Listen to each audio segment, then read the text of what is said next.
Welcome to Power Women of the Trades podcast. This show is all about breaking barriers and changing the game. Our guests will feature some of today's most successful female entrepreneurs and other advocates of our industry as well. Because if there's one thing we know for sure, female-led entrepreneurship drives change on multiple levels. We want to empower women in the trade industry like you so you can maximize your potential, stay balanced, achieve long-term success, and claim ownership over your life. Let's get started.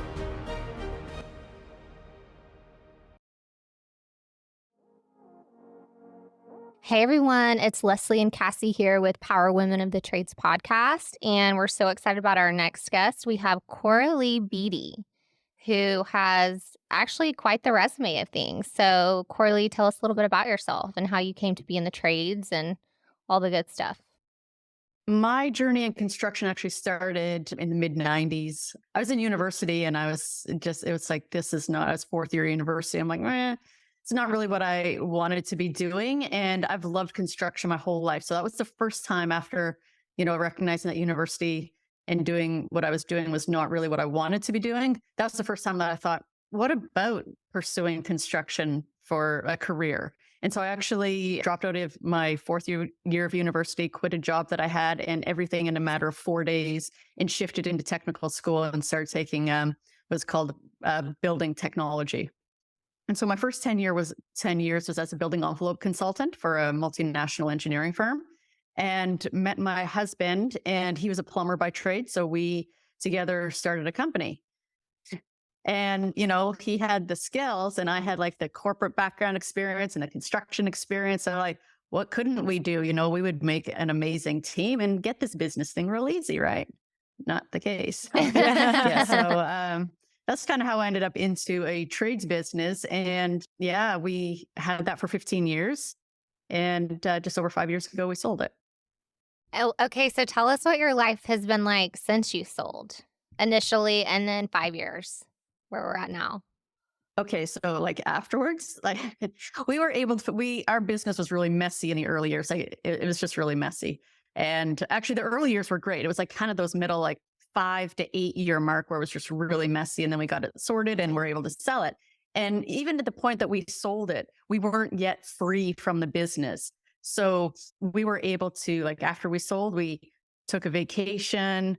We did a lot of vacations. We went to Mexico. We went to Disneyland. We went to a ski vacation. We did all these things that we haven't been able to do for years with our kids. So that was kind of the first 6 months, which was amazing.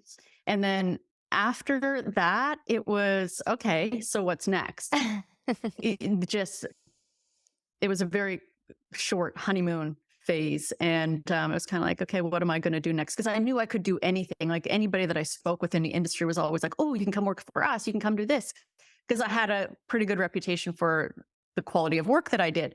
So I did a lot of exploring, like, what do I want to do? I knew that I didn't want to be working with my husband again, because like I always said, our marriage survived one business. I wasn't sure it was going to survive two, because almost every other day I wanted to kill him. Right. But I knew that we were a really good team, but he just operated completely different from me, and it drove me nuts. So I was like, that's not going to be it. So I explored a lot of different things for me, like project management, which I really enjoyed. And when I did that with the engineering firm, I did a lot of project management, construction management, different avenues. So I just explored some of those. I even went back to my old employer and they offered me a position. I was just like, it doesn't quite fit.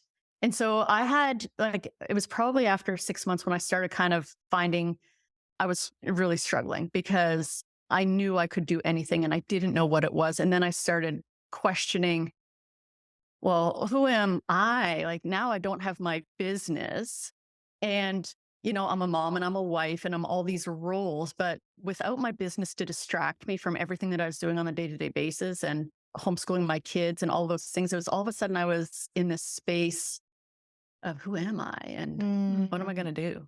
And it was the start of a 2-year dark kind of place for me.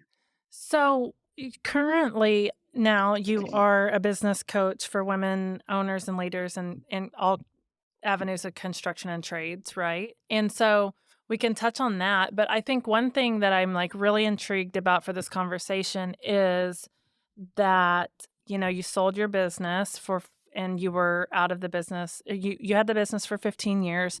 You sold the business. You've been out of the business now for 5 years. You had a non-compete for 5 years, and now you're ready to start another business.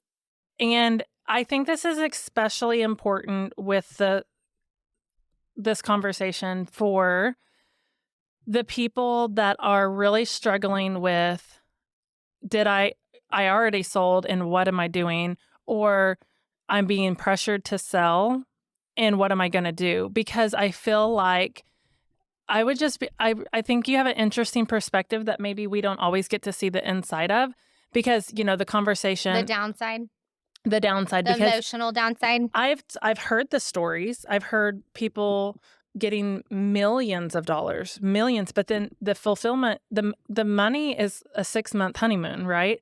And not everyone, and let's be honest for a second, not everyone's selling for those dollars. Okay. So there's like this really pretty puppy and rainbow package that people are seeing that's going to happen if we sell, right? And then you almost get that like FOMO, like I'm fear that I'm going to miss out if I don't do that. And then we're seeing this now in front of us where people that we've seen, Leslie and I have seen, have sold, and they kind of lose their identity because they've worked for their entire life. Well, because you said something really interesting. I don't know if you meant to or not, but that when you didn't have your business or as a distraction, because a lot of us do that, right? A lot of us pour ourselves into our business so we don't have to figure out who we are, because that's scary. Well, it's true. And, in my 5 years since I sold, because I did have that really dark space, and I was forewarned, like I was from mentors of mine who had sold businesses in the past and had gone through that really depressive kind of state afterwards. Like I was forewarned. I knew what was possible. So even being aware of it, I still suffered from it, because it is when you are so tied to your business and it does identify who you are for so many years. When you don't have that anymore, it's a huge chunk of your life. Sure, the freedom was great for the first few years as far as just not having the stress. Especially, I was grateful that we didn't have to go through COVID. I went through the 2008 thing, and that was difficult enough. I was grateful that I didn't have to go through COVID with it. I'm not sure. I would have loved that. Right. That was hard for sure. But absolutely, I think a lot of people use their business distraction, and it's not even intentional. It's just the way it is. Life is just so full. Well, and if you think about it, if I didn't work for myself, I would work for someone else, and that's mine. When I work, when going to work is mine. It's not my kids, and it's not my husband. It's my place. It's my place, And so I always remind people, like, and when I'm mentoring some of our own employees, like, you can always find a spot to be disgruntled and be frustrated. And as an employee, you could be frustrated with this company right now, and I didn't like this, and then you kind of let it fester and it gets out of control. And as owners, you can do that too. This business is exhausting me, and and it's not fun anymore, and it's not this. But if I took it all away and I went and I worked somewhere else, those same frustrations would still come up, because I'm still a human working with other humans, And so you're bringing yourself with you. Yourself is always with you 100%. And so I fear that, I have been personally pretty vocal about the rise in private equity in our space currently. And private equity is not new. It's not new, right? It's the trades. I mean, it's every business, every industry has had something along these lines, right? In the past. But you get to the point that you watch it happen with your friends and you think, oh my goodness, because you're watching it through a small lens on Facebook, and you're like, they're having the time of their lives, and they're traveling, and they're doing all these things. But in reality, there's a huge piece of that person that's missing, and they don't know what to do. My husband always says idle minds is a devil's playground. Amen. And he's like, what would we do? You know what I mean? And so it's interesting. I'm enjoying hearing your perspective of it. And I know that a lot of our listeners will as well, just to help navigate through either A, they have sold in there in this same spot too, or help them through the process of what should I be doing? Because it's really hard. It's like really hard right now in our space, because I feel like there's almost this like level of peer pressure to jump and join, but you don't realize what you're going to lose in yourself, and everything that you think it's going to fix, it doesn't always fix. And in fact, it often does the opposite, which is highlight the places where you are falling short in satisfaction in your life, because now you have the time to think about it and feel it and process it. And you're like, this is kind of, I got to write that down. It's difficult. I went through, like, in going through it, before we sold, we had business coaches. And when I first learned about business coaches, I got myself a business coach. And because in the early 2000s, when we first started, I didn't even know they existed. So when I learned that they did, I'm like, get me one of those. And that was kind of the turning point for our business.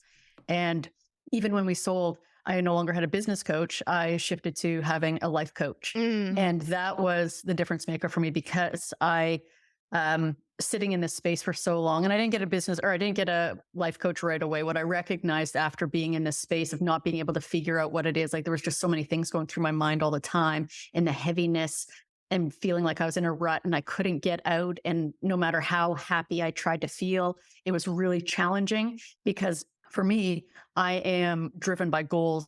I'm driven by, having things to do and a direction I'm going and working on bigger things. And I didn't have any of that. It's like all of a sudden it was gone. And so now I need to put new ones in place and completely different. Like at least when I was building my business, I could stack, okay, we got to this point and now what are we going to do next? And what are we going to do next? Now it's like starting from ground zero. Yeah. Where do I start? And so after, it was probably almost a year and a half after we sold, that I was like, I need to get myself a life coach and help me work through this, like really get out of me what's important, because I felt like there was like all this stuff going on inside of me that I just couldn't filter through because there was all of it happening all at once.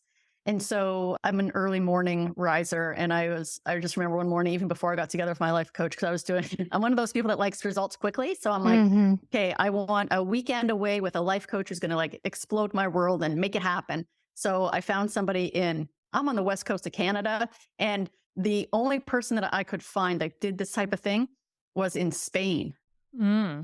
So I was like, I'm going to Spain and I'm doing this thing. And then COVID hit. So then we ended up doing it online. But even before I got to get together with her for our sessions that we did, I just woke up one morning and realized that I wanted to do coaching. I wanted to help people where I was and get out of it, because there is so much more to life, especially as women business owners. We get lost in being a mom and being a wife and being a business owner and all of those things. It's really easy to forget who we are. And so that was like, I was like excited. I got all certified up, and I took a couple of different coaching things. And then I was like, yeah, I really missed the business. That was about maybe 9 months into my coaching thing. It's like, I really missed business. And so I'm like, you know what? I should really be in, because I also hadn't fixed my niche yet, like who it was that I was helping, because I was kind of resistant to choosing women business owners in construction, because that's small. There's two of us. Yeah. Now there's, 3, but it was relatively small. So I really was resistant to owning that.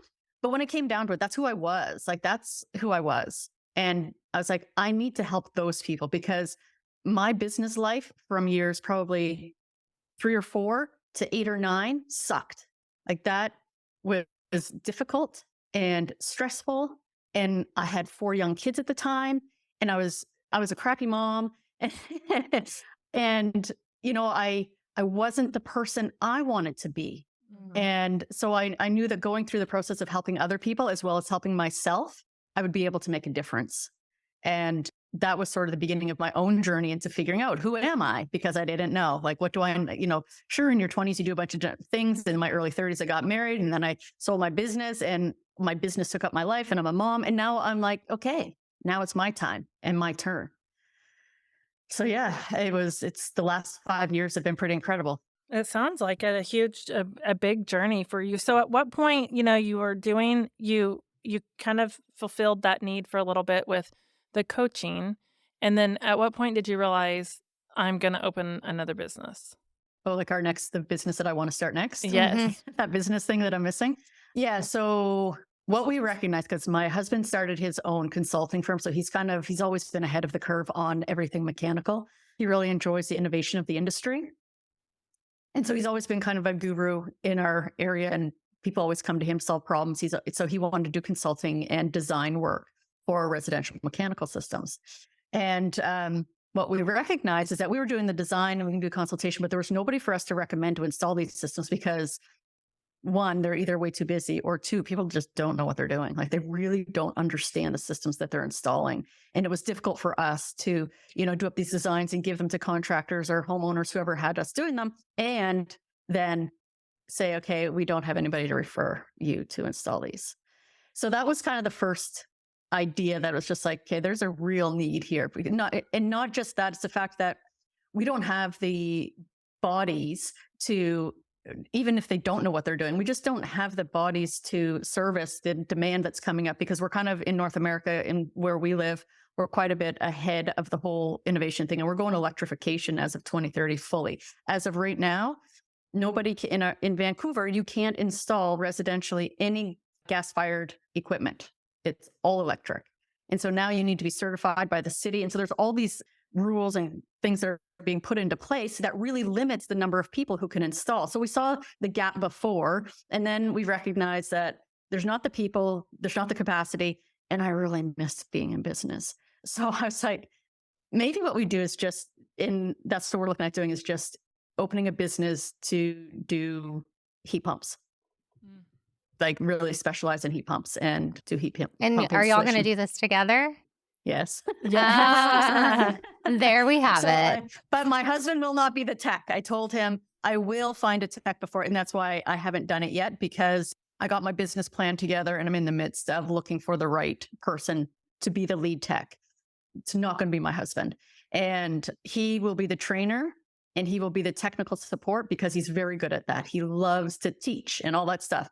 And the other thing is, it was just over a year ago when I finally, it's like, okay, I'll get over myself and recognize that he does better when I'm working with him.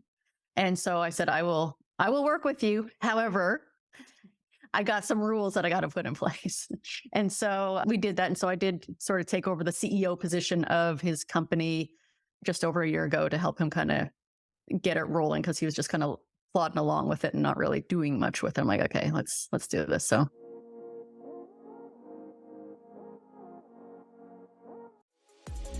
this has been Power Women of the Trades. Like what you hear so far? Leave us a review in Apple, and make sure to listen to our other episodes wherever you enjoy listening to your podcasts. Thanks for listening, and we'll catch you on the next one.